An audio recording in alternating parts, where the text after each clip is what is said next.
Hello students, welcome to Acumen GATE academy. आज के इस वीडियो में स्टूडेंट्स हम देखने वाले हैं, मैं आपसे कुछ रियल स्ट्रेटजीज शेयर करने वाली हूं जिससे आप गेट की एंड कॉलेज की प्रिपरेशन बैलेंस कर सकते हैं। सो चलिए स्टूडेंट्स, आज के इस वीडियो को स्टार्ट करते हैं। सबसे पहले स्टूडेंट्स हम देखते हैं कि क्या क्या चैलेंजेस स्टूडेंट्स फेस करते हैं अगर हम कॉलेज एंड गेट की प्रिपरेशन साथ में कर रहे हैं तो। सो आप देख सकते हैं सबसे पहले तो कॉलेज में ही आपको क्या क्या चैलेंजेस फेस करने पड़ते हैं। कॉलेज में लेक्चर्स होते हैं, असाइनमेंट्स होते हैं, प्रोजेक्ट्स होते हैं, इन सबको आपको कंप्लीट करना पड़ता है। आपके पास लेक्चर के बाद बहुत कम समय बचता है, लिमिटेड समय बचता है, जिसमें आपको गेट की भी पढ़ाई करनी है, साथ में कॉलेज की भी पढ़ाई करनी है। ओके, सो आपको टाइम मैनेज करने में थोड़ी सी दिक्कत होती है। देन आप देखें, इतना पूरे दिन भर कॉलेज में लेक्चर्स अटेंड करने के बाद फिर आप बहुत ज़्यादा थक भी जाते हैं एंड एक मोबाइल का अलग से डिस्ट्रैक्शन हो जाता है। सो इस वजह से टाइम बहुत लिमिटेड बचता है एंड फिर आपके ऐसे करते करते पूरे दिन निकल जाते हैं। तो कॉलेज के लिए तो पढ़ ही नहीं पाते हैं, गेट की पढ़ाई भी नहीं हो पाती है। ओके, देखें सब्जेक्ट्स में कंफ्यूजन होता है आपके सिलेबस में, जो कॉलेज का सिलेबस है देन गेट का सिलेबस है। सो ओवरलैपिंग होती है, कंफ्यूजन क्रिएट होता है। सो इन सब चीज़ों जो आपको ये चैलेंजेस आ रहे हैं, इनको कैसे फेस करके आप अपनी कॉलेज की और गेट की पढ़ाई बैलेंस कर सकते हैं। आज के इस वीडियो में स्टूडेंट्स मैं आपको कुछ स्ट्रेटजीज बताने वाली हूँ जिससे आप कॉलेज और गेट की पढ़ाई साथ में अच्छे से कर सकते हैं और फर्स्ट अटेम्प्ट में ही आपके बहुत अच्छे मार्क्स आ सकते हैं। ओके, देखिए स्टूडेंट्स, कॉलेज जो आपका सेमेस्टर का एग्ज़ाम होता है और जो गेट का एग्ज़ाम होता है, आप सबको पता है इसमें आपके जो सब्जेक्ट्स होते हैं वो सेम होते हैं।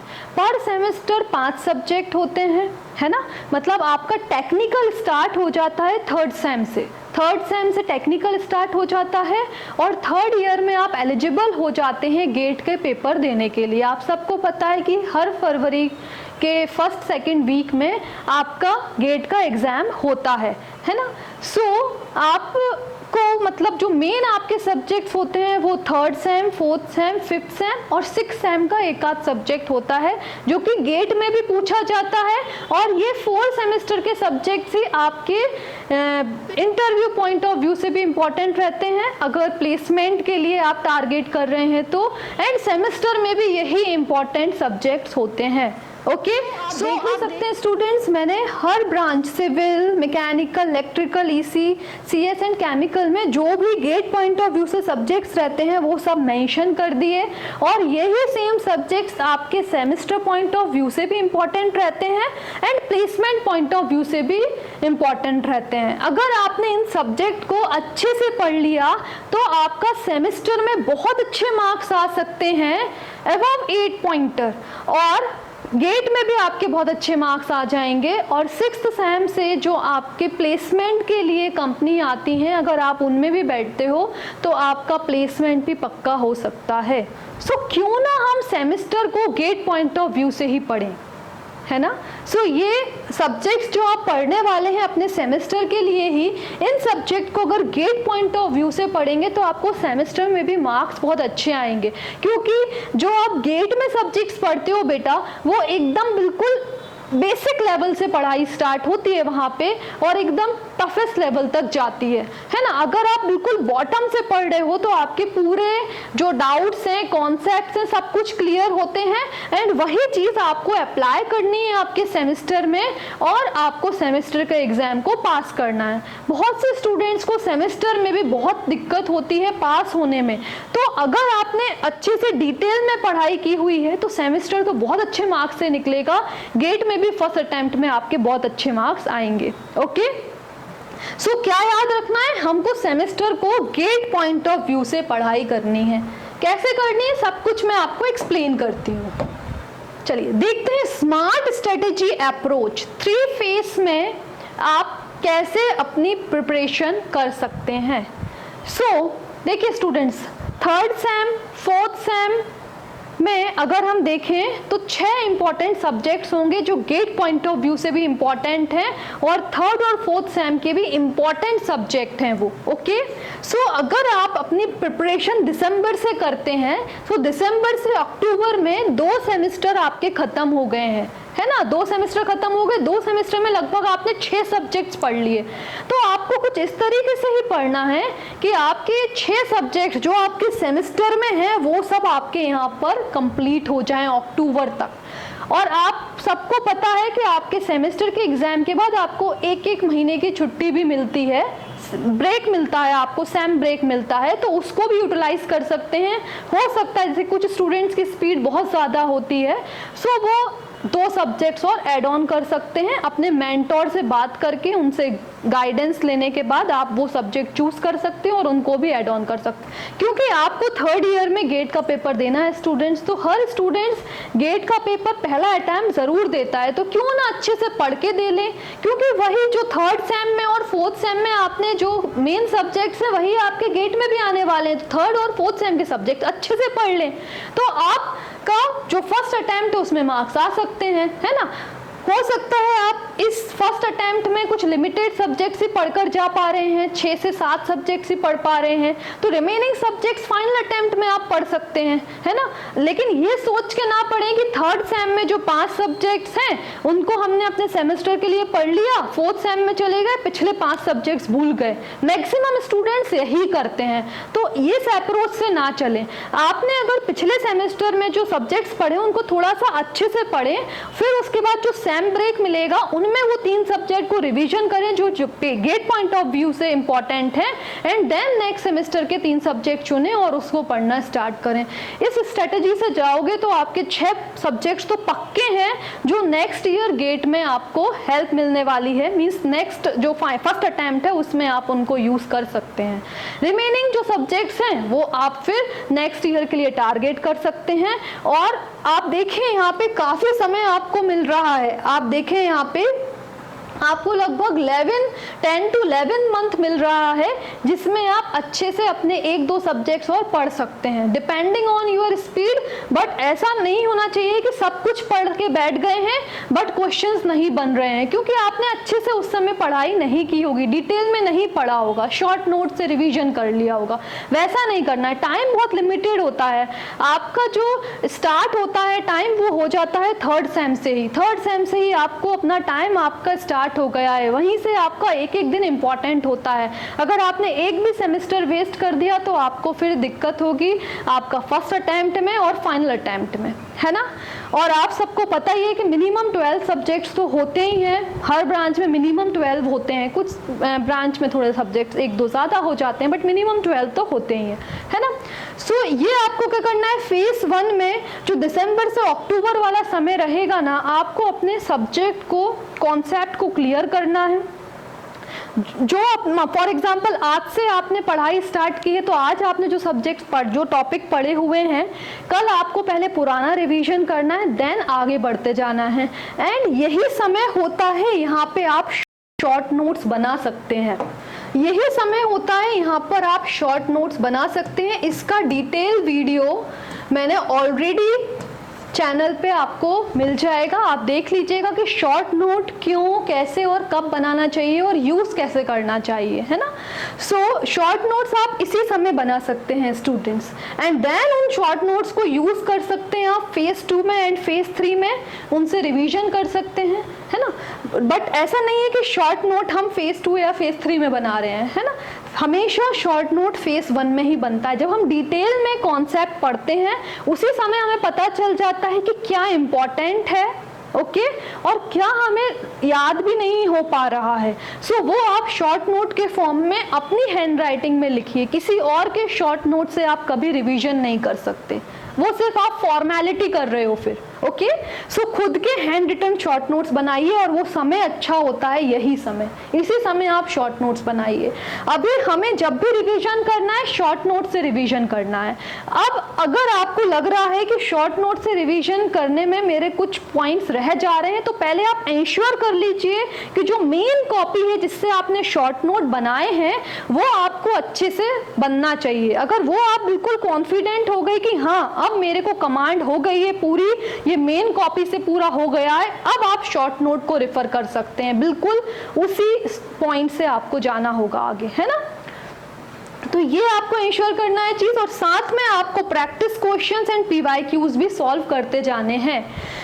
उनमें से भी कुछ आपको इंपॉर्टेंट फॉर्मूला, इंपॉर्टेंट स्ट्रेटजीज पता चल रही है उस क्वेश्चन को सॉल्व करने के लिए, तो बिल्कुल शॉर्ट नोट में मेंशन करिए, क्योंकि यही शॉर्ट नोट आपको यूज आने वाला है ये फेज 2 में और फेज 3 में रिवीजन के वक्त। उस समय आपके पास, स्पेशली फेज 3 में आपके पास इतना समय नहीं होगा कि आप मेन कॉपी से या जहां से आपने पढ़ा था स्टार्टिंग में वहां जाके हम पूरा रिवीजन कर सकें, टाइम बहुत ज़्यादा वेस्ट हो जाएगा। तो इसलिए शॉर्ट नोट्स बनाए जाते हैं कि उसमें हमारा जो भी इम्पोर्टेंट है, मेन है, वो सब कुछ हमने इसमें लिख दिया, उस समय हमको इनसे रिवीजन करके और आगे बढ़ते जाना है। तो ये तो हो गई बेटा फेज 1 की बात। सो स्टूडेंट्स देखते हैं अब फेज 2। फेज 1 में जो हमने सब्जेक्ट्स पढ़ लिए थे उन सब्जेक्ट्स का आप यहाँ पे अगर उस समय जो पीवाईक्यूज लगाए थे आपको लग रहा था कि एक बार रिवीजन की रिक्वायरमेंट पड़ेगी, सो आप वो यहाँ पर उनको सॉल्व करके उनके टॉपिक वाइज टेस्ट आप कर सकते हैं, है ना। और इस समय अगर आपको और लग रहा है कि एक आध सब्जेक्ट आप 1 या 2 सब्जेक्ट्स ऐड ऑन कर सकते हैं, आपके पास समय है, तो वो ऐड ऑन करके आगे बढ़ सकते हैं। तो ये तो हो गई फेज 2 की बात। और आपको यहाँ पे जो भी टॉपिक वाइज टेस्ट होगे तो याद रखना हमें रिवीजन करना पड़ेगा शॉर्ट नोट्स, देन उसके बाद आप टॉपिक वाइज टेस्ट अप्लाई करके आगे बढ़ते जाइए। फिर आता है फेज 3। फेज 3 होता है दिसंबर जनवरी वाला फेज। इसमें आपको रिवीजन करना है, मॉक टेस्ट आपको करने होंगे यहाँ पे, है ना, और एंड में शॉर्ट नोट्स का रिवीजन करके पेपर देने जाना होगा। तो ये हमने एक अप्रोच, मैंने आपको 3 फेज में अप्रोच बता दी है, इस तरीके से आप फॉलो करके अपने सब्जेक्ट्स को पढ़ सकते हैं। अब क्या है, हमने एक पूरा ओवरऑल ईयरली टारगेट तो देख लिया है, अभी आपको वीकली स्ट्रेटजी भी करनी पड़ेगी। अब वीकली स्ट्रेटजी में आपको क्या करना है कि आपको 2 से 3 वीक, चलो अगर कोई स्टूडेंट बहुत स्लो पढ़ता है तो 4 वीक, मतलब 1 मंथ हो गया। सो आपको उसके लिए एक पर्टिकुलर सब्जेक्ट लीजिए, उसको स्टार्टिंग से पढ़ना स्टार्ट करिए।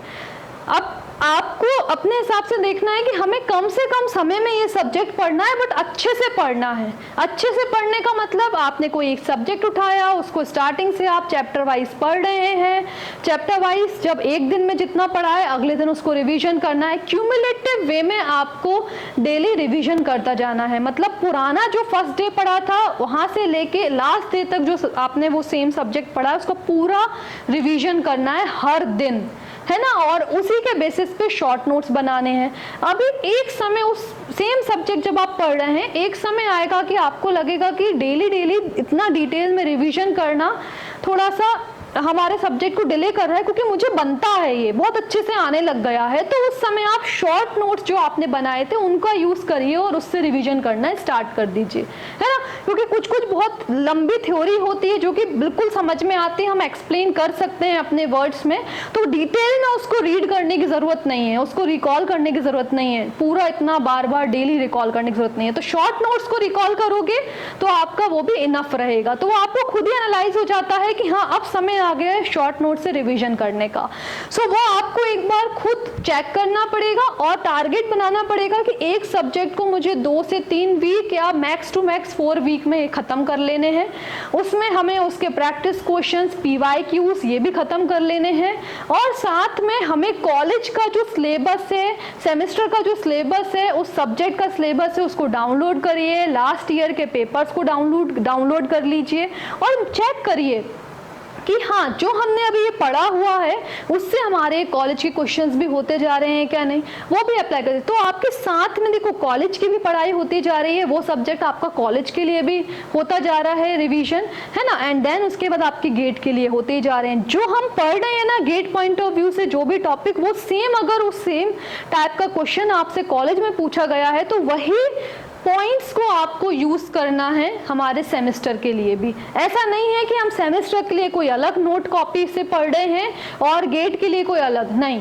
हमें बस एक बार चेक करना होगा कि सेमेस्टर के लिए कैसे क्वेश्चंस पूछे जा रहे हैं और क्या पूछा जा रहा है, जो कि हम इस गेट पॉइंट ऑफ व्यू से जो हमने पढ़ा उसमें से हम वो यूज कर पाए अपने सेमेस्टर के लिए भी। कैसे क्वेश्चंस पूछे जा रहे हैं ना, क्योंकि सेमेस्टर में आपको क्या है डिस्क्रिप्टिव पेपर आता है, बड़े बड़े आंसर्स लिखने पड़ते हैं। बट अगर गेट में हम देखें तो MCQ, MSQ and NAT type आता है। अगर आपका पूरा डिटेल में कॉन्सेप्ट क्लियर है तो आप वो गेट का पेपर तो बिल्कुल बना पाएंगे। तो इस तरीके से आपको मैच करके पढ़ना है। तो यहाँ पे वीकली आपको टारगेट कुछ लेना पड़ेगा एंड उसके अकॉर्डिंगली आपको वो टारगेट को कंप्लीट करना पड़ेगा। रूटीन बनाइए और स्टूडेंट्स कुछ कुछ अपनी रूटीन भी चेंज कर देते हैं। आज 6 बजे उठे हैं तो कल 9 बजे उठेंगे, 5 बजे उठे हैं तो 7, ऐसा नहीं, आप अपना फिक्स करिए, है ना। अगर कुछ स्टूडेंट्स को लेट नाइट स्टडी करना अच्छा लगता है, आराम से पढ़ पाते हैं तो लेट नाइट स्टडी करिए, तो डेली वही रूटीन रखिए, चेंज मत करिए, फिक्स कर लीजिए टाइम। अगर 11 PM पे आप सोते हैं तो सुबह 6 AM पे आपको उठना है। उसके बाद आपको कल का रिवीजन करना है, हाफ एन आवर रिवीजन का टाइम दीजिए। उसके बाद फिर नए पढ़ने का समय लीजिए, नया कुछ पढ़िए, फिर कॉलेज जाइए। कोशिश करिए कॉलेज में ही आपके असाइनमेंट्स प्रोजेक्ट्स का काम खत्म हो जाए, है ना। आप ये मत सोचिए घर आएंगे, घर में आराम से बैठ के कलरफुल पेन से बैठ के हम असाइनमेंट्स लिखेंगे, वो प्रैक्टिस को छोड़ दीजिए, है ना। सबसे अच्छा है कि हम कॉलेज में ही अपना पूरा काम खत्म कर आए, असाइनमेंट्स का, प्रोजेक्ट्स का, है ना। लेकिन ऐसा नहीं है, कहना आसान नहीं है, थोड़ा बहुत काम तो हमें घर में करना पड़ता है कॉलेज का भी। तो थोड़ा बहुत एक टाइम लिखिए, टाइम लीजिए कि हाँ हाफ एन आवर में इसको खत्म कर लेना। ऐसा नहीं है कि हमने म्यूजिक ऑन कर लिया है, आराम से 4, 5, 2 दिन, 3 दिन, 10 दिन में हम आराम से असाइनमेंट्स कंप्लीट कर रहे हैं, तो उसमें आपका टाइम बहुत चला जाएगा। फिक्स कर लीजिए इसको मुझे हाफ एन आवर देना और उसमें इसको खत्म करके बाइंड अप कर देना है ना। इस तरीके से आप कुछ करिए, रूटीन बनाइए। रूटीन बनाने के बाद उसी को फॉलो करिए, चेंज मत करिए रूटीन। इसमें आप अपने मेंटोर्स की भी हेल्प ले सकते हैं, है ना। Next students, time optimisation tips. आप इसमें आपका जो रिवीजन है, अगर कोई स्टूडेंट ट्रैवलिंग करता है अपने कॉलेज के लिए, तो उस टाइम को आप रिवीजन के लिए यूज कर सकते हैं। हमेशा याद रखिएगा रिवीजन मतलब रिकॉल करना। आपने कुछ भी पढ़ा है आपको रिकॉल करना है, रीड आउट नहीं करना है डेली, है ना। नहीं तो आपको कभी पता ही नहीं चलेगा कि मैंने जो कल पढ़ा था मुझे याद भी है कि नहीं है। तो रिकॉल करने की कोशिश करिए, जहाँ जिस फॉर्मूले पे, जिस पॉइंट पे आप अटक रहे हैं उसको रिवाइज करके फिर आगे बढ़िए, है ना। तो ये आपको समय लेना है। आपको लगता है जो भी टफ कॉन्सेप्ट है, टॉपिक है, उसको आप रिकॉर्ड करके रख लीजिए, कहीं लिख के रख लीजिए, उसको रोज रोज रिवाइज करिए। फिर मैंने अभी आपको बताया ही है कि अगर हम असाइनमेंट लिख रहे हैं फॉर एग्जाम्पल, तो म्यूजिक ऑन कर लिया है, टीवी ऑन कर लिया है, तो हम इससे क्या हो रहा है ना कि हमें कंफ्यूजन हो जाता है। मल्टीटास्किंग काम करोगे तो एक काम टाइम पे फिनिश नहीं होगा। हर काम के लिए कुछ टाइम लीजिए, 30 मिनट्स, 1 आवर इसमें खत्म कर देना है ना। तो इस तरीके से करोगे तो आप आराम से अपने टाइम को मैनेज कर पाओगे। और नेक्स्ट डे क्या करना है उसको पहले से ही आज रात में सोने से पहले नोट करके रख लीजिए, कल मुझे ये करना है। अगर प्लान करोगे ना हर नेक्स्ट डे को, तो आप आराम से टाइम को मैनेज कर पाओगे। डन। जनरली स्टूडेंट्स का क्वेश्चन अराइज होता है कि मैम जब कॉलेज एग्जाम चलते हैं तो उस समय गेट की प्रिपरेशन के लिए क्या करना है। तो देखिए मैं अभी आपको फिर से वही रिपीट कर रही हूँ, हम कैसे पढ़ाई कर रहे हैं हमारे सेमेस्टर वाइज। सेमेस्टर में 3 सब्जेक्ट्स जो हमारे बहुत इंपॉर्टेंट होते हैं वो हमें सेमेस्टर में भी पढ़ना है। तो हम उसको रिवीजन किससे करेंगे, जो हमारी मेन कॉपी है। देखिए अलग अलग मत बनाइए, ये सेमेस्टर की कॉपी है, ये गेट की कॉपी है, ये अदर कॉम्पिटिटिव एग्जाम की कॉपी, ऐसा मत करिए। हर एग्जाम में तो वही आने वाला है टेक्निकल, जो कि हमने सेमेस्टर के सब्जेक्ट्स होते हैं, तो एक मेन कॉपी बनाइए, है ना। फिर उसके अकॉर्डिंगली उसी से रिवीजन करिए। ओके, सो हमें रिवीजन ही करना है, कोई नया सब्जेक्ट, नया टॉपिक बिल्कुल नहीं पढ़ना आपके कॉलेज के सेमेस्टर के एग्जाम के समय, है ना। जैसे ही आपका एग्ज़ाम फिनिश हो जाए, कॉलेज का सेमेस्टर का एग्ज़ाम फिनिश हो जाएगा अगर आपका, जब उसके बाद अगेन अपनी पढ़ाई को रिज्यूम कर दीजिए। जो सब्जेक्ट्स हमारे 3 सेमेस्टर में हमने सेमेस्टर के लिए पढ़े थे वही गेट के लिए हैं, तो उनको रिवीजन करके आगे नेक्स्ट सब्जेक्ट पर बढ़ जाइए, है ना। तो इस तरीके से आपको अपना पढ़ाई करते जाना है और हर जगह पे चेक पॉइंट बनाइए। जैसे हम जब अपने कॉलेज के लिए पढ़ रहे हैं तो हमने वो एक चेक पॉइंट बना, चैप्टर 1 ही चलो चेक पॉइंट बन गया, हाँ ये हमने पढ़ लिया है, ये कॉलेज के लिए भी इम्पॉर्टेंट है, ये पॉइंट इम्पॉर्टेंट है, मुझे एकदम याद आ गया है, हाँ ये गेट के लिए भी इम्पॉर्टेंट था। तो ये सब चीज़ें सोचने से ना एक चेक पॉइंट बनता जाता है, पता चल जाता है कि हाँ ये मेरा पूरा क्लियर है। इस तरीके से स्टूडेंट्स पढ़ाई तो करनी है, वो तभी कर पाओगे अगर आप माइंड एंड बॉडी को बैलेंस करोगे। तो वो कैसे होगा? प्रॉपर 6 to 7 आवर्स की आपको स्लीप लेनी है, 6 से 7 घंटे प्रॉपर सोना है। उस समय ऐसा नहीं है कि 6 से 7 घंटे अगर हमारा सोने का समय है तो उसमें 2 घंटे हम मोबाइल चला रहे हैं, तो आपने 7 में से 2 आवर्स कम कर दिए, 5 ही घंटे सोए हो, तो ये नेक्स्ट डे को अफेक्ट करेगा। ओके, नेक्स्ट आप डेली एक्सरसाइज करिए, वॉक करिए, जैसे डिनर के बाद आप वॉक करिए 15 मिनट्स, देन अगेन अपनी पढ़ाई के लिए बैठ जाइए। देन उसके बाद अगर अच्छा हेल्दी खाएंगे, हाइड्रेटेड रहेंगे तो तबीयत खराब नहीं होगी, ज़्यादा समय को आप यूटिलाइज कर पाएंगे, है ना। ब्रेक भी आपको लेना ज़रूरी है। ब्रेक कब ले सकते हैं? जैसे ही आपका एक सब्जेक्ट ख़त्म हुआ, बहुत सुकून मिलेगा, वाओ मेरा एक सब्जेक्ट फिनिश हुआ, सेमेस्टर पॉइंट ऑफ व्यू से भी, क्योंकि हमने चेक लगा लिया है कि हाँ ये 5 साल के पेपर हमसे बन जा रहे हैं। गेट पॉइंट ऑफ व्यू से भी एक सब्जेक्ट फिनिश हुआ, क्योंकि मैंने पूरा एक मेन कॉपी से शॉर्ट नोट्स बनाना स्टार्ट कर दिए, प्रैक्टिस क्वेश्चंस अप्लाई कर लिए, PYQ अप्लाई कर लिए, एकदम बिल्कुल रिलैक्सफुल होके एक दिन का ब्रेक ले सकते हैं या हाफ डे का ब्रेक ले सकते हैं, और नेक्स्ट डे से भी फिर से जैसे पिछला सब्जेक्ट पढ़ा था वैसे ही पढ़ते जाइए। और याद रखिएगा कि बीच में जो पिछला सब्जेक्ट, लास्ट सब्जेक्ट पढ़ा था उसको समय दीजिए रिवीजन के लिए। ओके, सो ये हमने देख लिया। नेक्स्ट कुछ मोटिवेशंस आपके लिए मैं लेकर आई हूँ। सबसे पहला बहुत इंपॉर्टेंट है कि GATE is a marathon not a sprint. देखिए क्या होता है ना स्टूडेंट्स, कुछ स्टूडेंट्स सोचते हैं कि 2-3 महीने के रिवीजन से गेट क्वालिफाई हो जाएगा या गेट में बहुत अच्छे मार्क्स आ जाएंगे, तो नहीं, क्वालिफाई भी नहीं हो सकता।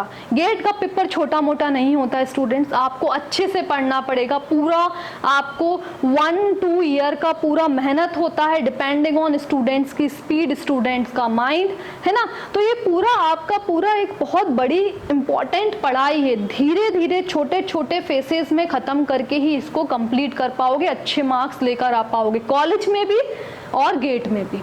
ओके, अगर हम देखें, अगर आपने एक भी दिन छोड़ दिया, मतलब आपने अपने रूटीन में एक सब्जेक्ट के लिए आपने 3 वीक्स दिए थे, उसमें आपने 2-3 गैप ले लिए, तो अभी क्या हो जाएगा, नेक्स्ट डे वो अफेक्ट करेगा। अगर 3 वीक दिए थे तो वो 4 वीक आपका सब्जेक्ट चलेगा।